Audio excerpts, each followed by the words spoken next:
Queen Dejona is asking about the white headset. This is the Logitech G735. It ranges between 10 to I think 13,000 sa kabilang app. Wala siya dito sa TikTok. I searched again today.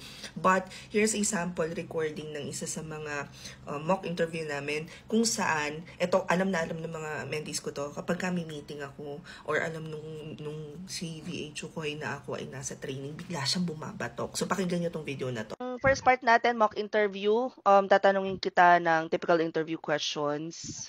Tapos, after that, minsan may mga coaching tayo na sasabihin ko kagad sa'yo pag may areas for improvement.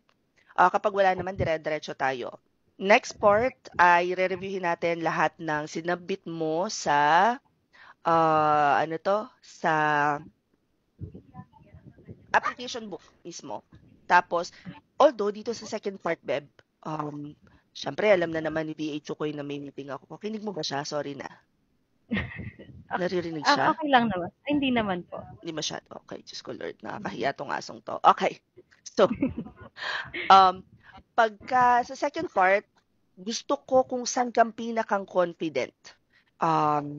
Yun ang susundin mo. Anyway, if you guys want to purchase the same headset, punta na lang kayo sa Facebook page ko. Pagkatapos, either hanapin nyo tong video na to, ilalagay ko yung link nung mismong headset, or mag-message na lang kayo siguro.